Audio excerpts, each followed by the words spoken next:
Lá é literatura, arte, história, cultura e antropologia, tudo junto e misturado. E hoje nós vamos conversar sobre Roma e a sua literatura.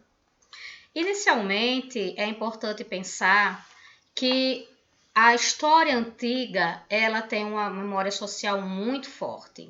E ela também nos ocidentaliza, de forma que nós somos herdeiros da cultura antiga, não só por falarmos uma língua de origem latina, mas também por termos sido influenciados pela sua literatura, instituições sociais, cultura e religiosidade. Quando a gente pensa em literatura ocidental, nós sempre pensamos também no papel da literatura romana. E como é que começa então essa história de Roma? Você sabe como é que ela começa? Só na literatura.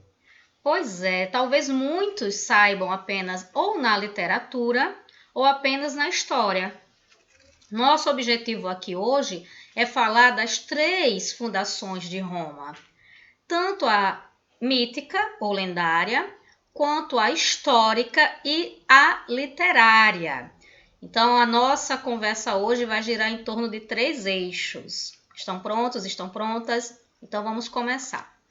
Inicialmente, é importante pensar que aquela região que nós chamamos hoje de Itália, há mais de 12 séculos antes de Cristo, era povoada por vários povos, por vários grupos étnicos.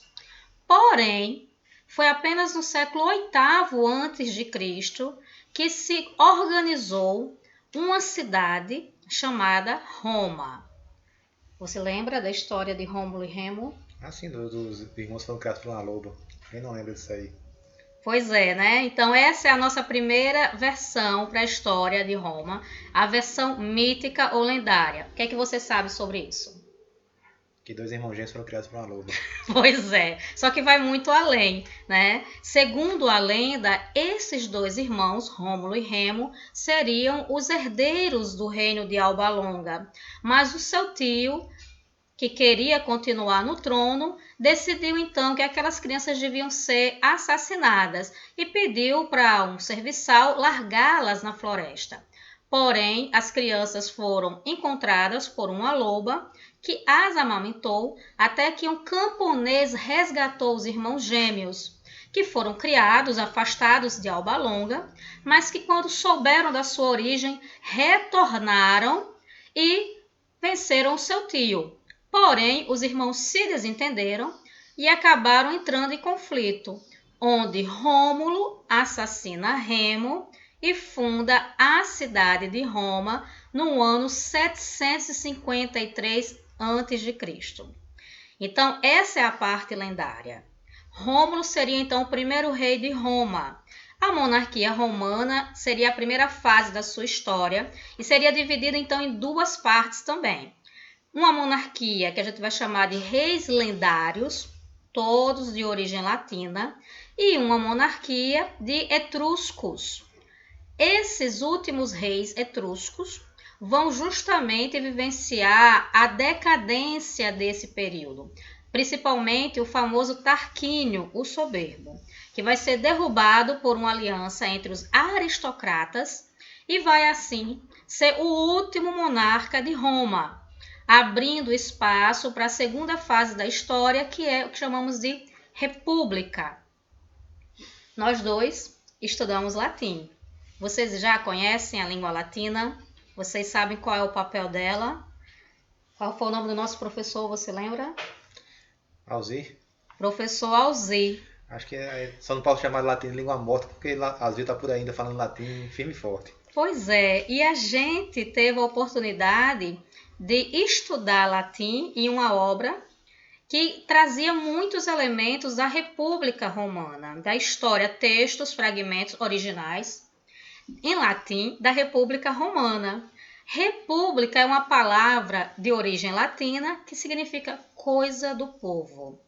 E no caso de Roma, essa república ela foi inaugurada em 509. E ela tem um aspecto muito peculiar. ela era liderada por uma elite, os aristocratas, os bem-nascidos, né, na sociedade, e que governavam através de alguns órgãos. O principal deles era o Senado, que tinha esse nome porque era liderado por homens idosos, para os, né, parâmetros da época. A República Romana, então, é o segundo período da sua história e é uma fase bastante conturbada, com muitas revoltas, muitas tensões entre as classes sociais. Primeiro, patrícios, que eram a elite, e plebeus, que eram o povo, e depois também com as revoltas dos escravos, como, por exemplo, Espartacus, né, que é uma revolta liderada por este escravo gladiador e que aconteceu no ano 70 a.C. Essa fase da República, ela vai se estendendo por muito tempo e é ela responsável pela expansão máxima do território romano até o século I a.C.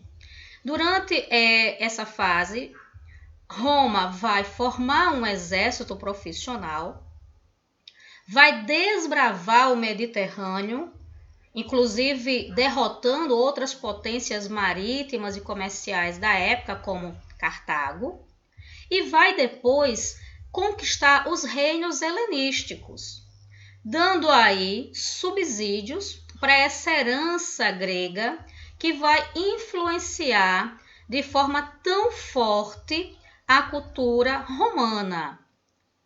Você sabia disso, na verdade? Essa eu sabia. Pois é, nós somos, né, herdeiros de uma civilização ocidental que já, né, tinha sua origem lá no Oriente Próximo, mas também na Grécia e em Roma. A República Romana, ela acaba chegando a um nível de complexidade tão grande que é determinado um governo de 3 pessoas, chamado de triunvirato. Nesse governo, nós vamos ter 3 figuras: Júlio César, Pompeu e Crasso.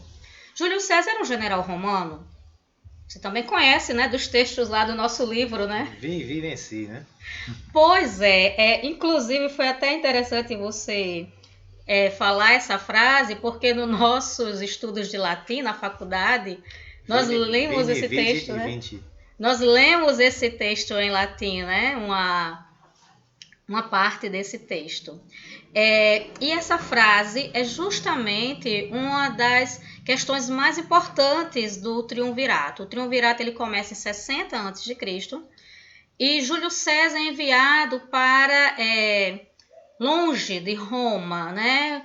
Pompeu conspira para que Júlio César ele caia, né? Ele saia do triunvirato, mas manda uma ordem para César. César está às margens do Rubicão e Pompeu diz que ele deve, né, retornar sem o seu exército, que ele deve desistir ali de voltar vitorioso de uma campanha que durou tanto tempo. E César não só cruza o Rubicão, mas chega a Roma, Pompeu foge, Crasso desaparece e ele se torna então o único governante da cidade.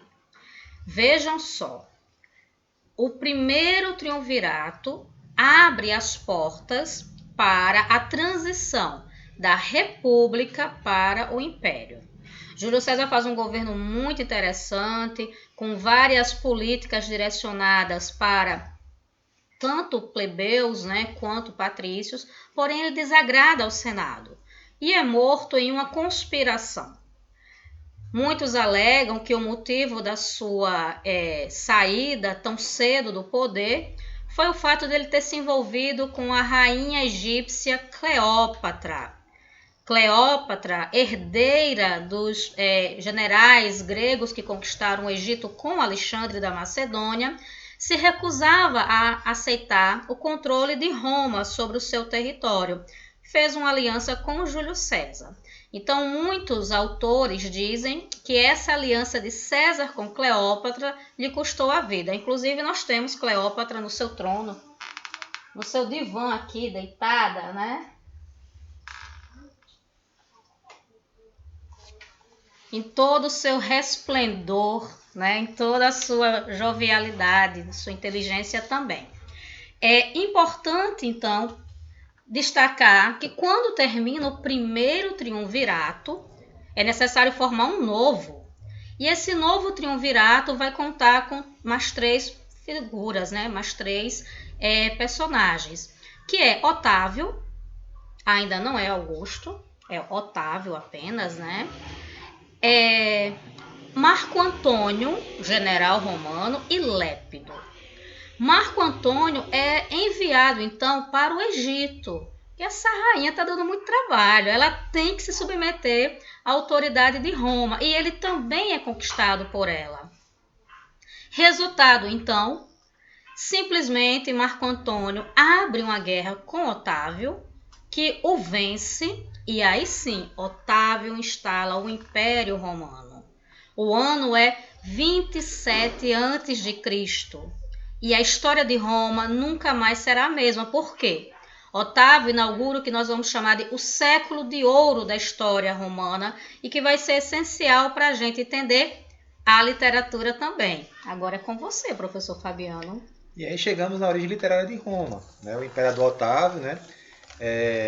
Como estava discutindo com o André, né? Roma conquistou militarmente o Ocidente, mas a Grécia conquistou culturalmente, né? Já que os romanos eles absorveram muito a cultura helenística, as suas artes, né? A sua arquitetura, a sua cultura de maneira geral. E a literatura não foi diferente. Então, Grécia vinha ali com 2 grandes épicos, né? A Ilíada, a Odisseia, que contava a formação da Grécia, né? como nação, em uma guerra de conquista contra a Troia.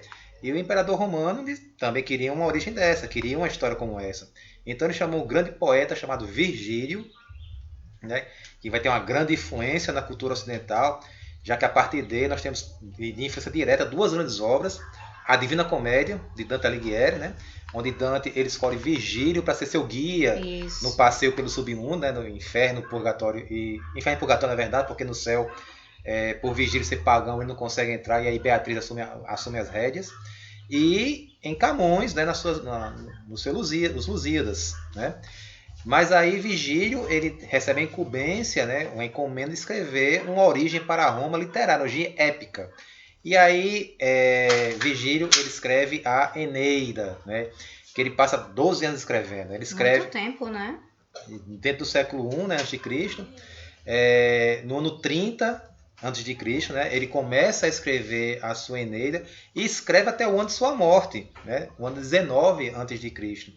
E quase que essa obra não chega até as nossas mãos, né, porque Virgílio considerou a obra incompleta, não porque a história não tem fim, não porque o épico não chega ao seu fim a contento, mas porque tem alguns lugares do Lácio que ele queria visitar, alguns cenários que ele tinha colocado lá que ele queria aprender um pouco mais sobre e fazer algumas revisões. Como ele não teve tempo, já que ele escreveu literalmente até morrer, ele pediu que destruíssem a obra, só que o imperador Otávio disse que não. A obra estava boa e foi publicada graças ao imperador, chegou às nossas mãos, né? A Eneida, né, tem esse nome, né, porque o grande protagonista é o jovem Enéas, né, um herói que lutou por Troia, apesar de não ser troiano. Aquele filme que vocês assistiram, com certeza, tá cheio de lorota, e essa é mais uma delas, né? Aquela lorota de espada troiana, esqueçam, tá? Não tem a ver com a Eneida. Então Enéas, ele, como todo herói épico, era protegido por um deus, né? No caso a deusa Vênus. Isso. E aí nós vamos mudar a nomenclatura. Né? Lá na Odisseia, lá na Ilíada, nós tínhamos Zeus, Poseidon, Hermes, aqui Atena. não, Atena, aqui não. Aqui nós temos Vênus, Júpiter, Netuno, Minerva, Juno, todas elas atuando, todos eles e elas atuando aqui na literatura, mas são os mesmos deuses. Como ele falou, foi aquela questão da mistura, né, da cultura helênica com a cultura romana, mudou-se a nomenclatura, permaneceram os deuses e os seus egos. Né? Então, Enéas ele é protegido por Vênus, né? Então, o começo da Eneida, na verdade, é o final da Odisseia. Né? O final da primeira parte da Odisseia, sim, já que conta a queda de fato de Troia, né? Enéas participou, e a partir daí começa a conquista do Lácio. Né? Você sabia disso? Sabia. Inclusive, alguns historiadores apontam essa questão. de que Lácio se forma em uma cidade e Roma outra.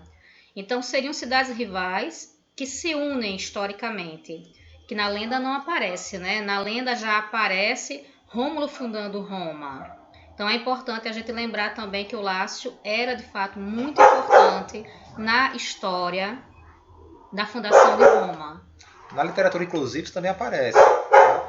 Já que Enéas parte, mas antes de chegar nas partes do Lácio, vem mais uma característica do gênero épico, né, lá colocado por Homero, né, e perpetuado por Virgílio, que é justamente a questão de que o leitor ele é jogado no meio da história. Então, Enéas e sua tripulação já estão no meio da tempestade causada por Netuno, né, e eles vão acabar portando, né, naufragando em Cartago, né, que é justamente a conquista romana das nações ali No do Mediterrâneo, né? Que a história conta que isso aconteceu e Virgílio colocou em pincéis literários, né? Então eles aportam em Cartago, são recebidos pela rainha Dido e, como sempre acontece em qualquer época, por uma razão qualquer, o governante sempre quer escutar a história dos navegantes até ali. E aí Enéas começa a contar a sua viagem de Troia até chegar lá. Isso. Conta a questão do cerco, reconta a questão do cavalo de Troia, né? Criação do grande mestre Ulisses, né? Meu herói grego favorito. Que agora já estamos em termos latinos, né? Não é Exato. mais Odisseu. Já é Ulisses. Conta da morte de Príamo, né, o rei de Troia. Isso. Conta da queda de Heitor e conta de sua fuga, né, passando pela Trácia, por outras nações insulares, até chegar em Cartago.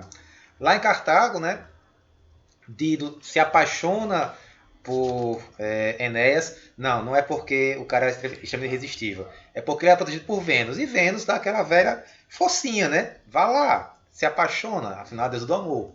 E aí, Enéas ganha o favor de Dido, fica por Cartago, né, tá lá feliz e contente, e aí Júpiter dá aquela mensagem marota, né? Manda lá Mercúrio, não mais Hermes, Mercúrio, lembrar, ei amigo, você tem que fundar uma cidade poderosa no Lácio, né? O Troia caiu, tem que surgir outra. E aí, é aquela coisa do destino, que nós discutimos no outro vídeo, né? Sobre a Grécia. E aí, Enéas se rende ao seu destino, e parte escondido para não partir o coração de Dido, né? Só que Dido vê a frota zarpando, fica extremamente triste e acaba suicidando-se, né? Então é aquela questão da conquista de Cartago pelos romanos antes de serem romanos. Enéas parte, ele de origem siciliana, então ele vai até a Sicília, né? Buscar mais uma vez os conselhos do além, né? Ele vai falar com a Sibila de Apolo e recebe permissão para visitar o submundo, né, o mundo dos mortos, que é uma outra característica do gênero épico. Sim. Sempre nas histórias épicas, o protagonista, em algum momento, ele tem que descer ao mundo dos mortos, conquistar o mundo dos mortos e lá buscar conhecimento. Né, que é a tradição clássica, né, antiga, de que os mais velhos detêm o conhecimento. Isso. E os que estão mortos é que detêm o conhecimento mesmo, né, que são aqueles que viveram a longa data, morreram e recebem. Né? Lá, um paralelo com a Odisseia, Odisseus, no caso aqui Ulisses, busca conhecimento com Tiresias, aquele mesmo lá de Édipo. Isso. Tá? E aqui Enéas vai buscar conhecimento com seu pai, Anquises, que morreu na travessia para chegar em Cartago. E seu pai, ele confirma a questão de ter que conquistar o Lácio, ter que fundar a nova cidade, e faz uma previsão sobre o futuro grandioso Isso. de Roma, né? Que aí está aquela questão de que Roma vai ser grande e deve ser fundada. Isso. E aí, já está na Sicília, um pezinho para o Lácio. Enéas embarca com sua tropa mais uma vez na esquadra, parte para o Lácio, né? Que hoje é a Itália. Chegando lá, trava conhecimento com o rei do Lácio, né? Na verdade, o rei de uma das tribos que estavam por lá, né? Que oferece a mão de Lavínia, né? Para Enéas, mais uma vez, né? O cara ser protegido por Vênus tem as suas vantagens. Só que aí começa a questão da fundação de Roma de fato, que André falou, da união com os latinos. Porque Turnus, né? Rei dos Rútulos, também conhecido como latinos, né? Era apaixonado por Lavínia e não aceita que ela vá se casar com um estrangeiro e trava vários combates com Enéas. Tá? Nós não vamos entrar aqui nos combates porque são combates. Vale muito a pena ler a Eneida nessas descrições porque são várias escaramuças, vários combates, vitórias de lado a lado. Afinal, nós temos mais uma vez heróis lutando. Aqui, Vigílio, ele faz a mesma coisa com Homero. Põe heróis de lado a lado e trava combates épicos. É daí que vem a palavra combates épicos, tá? Não é de outro canto, não. E aí, ao final, né, como sempre, os latinos se cansam de lutar, assim como os troianos, né, que acompanhavam Enéas, e decidem que tudo deve ser um combate singular. Né? Enéas está ferido gravemente, mas Vênus vai lá e dá aquela cura marota nele, e ele volta firme e forte, e vai em combate singular com o Turnus. Né? E aí, obviamente, Enéas ele vence, né, afinal, o protagonismo existe desde da antiguidade. Enéas vence o combate singular com Turnus, casa-se com Lavínia e unifica aqueles povos ali, porque os latinos o aceitam como seu rei, como seu líder, afinal ele derrotou o Turnus, e ele se mostra um governante benéfico para os dois povos, tanto quem ele trouxe, né, e o povo que ele recebeu por casar-se com Lavínia, com os latinos, que ele passou a governar após a morte de Turnus. E aí nós temos a fundação da grande cidade de Roma, né, uma junção dos povos ali do Lácio, né, que tinha, como o pai dele tinha profetizado, um futuro grandioso pela frente. Chegaria ao império, né? Exato. Então aí a literatura se junta um pouquinho com a história, né? Lógico que dá as pinceladas míticas, as pinceladas divinas, mas a história está lá. E houve toda essa conquista, toda essa batalha, e ao final Roma foi fundada em toda a sua grandiosidade. Aqui, é claro, não começou com todos aqueles espaços históricos, tudo virado, não. Nós já temos um governante único, né? Um governante apontado pelo povo e um futuro grandioso pela frente. E né? pelos deuses, né? Vamos pensar que os governantes romanos também se consideravam representantes das divindades.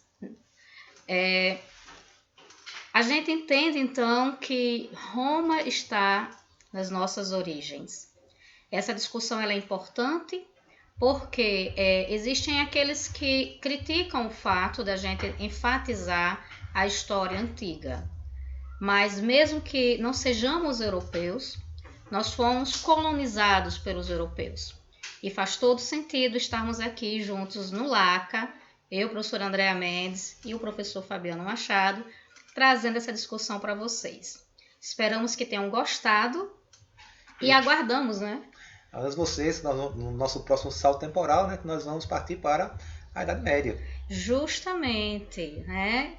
E aguardamos vocês lá. Forte abraço, obrigada pela assistência, né, por estarem conosco e deixem para a gente um like. E considere se inscrever no canal, que toda segunda e quarta-feira novos vídeos serão colocados nessa nossa viagem histórico-literária pelo mundo. Obrigada, até logo. Até mais.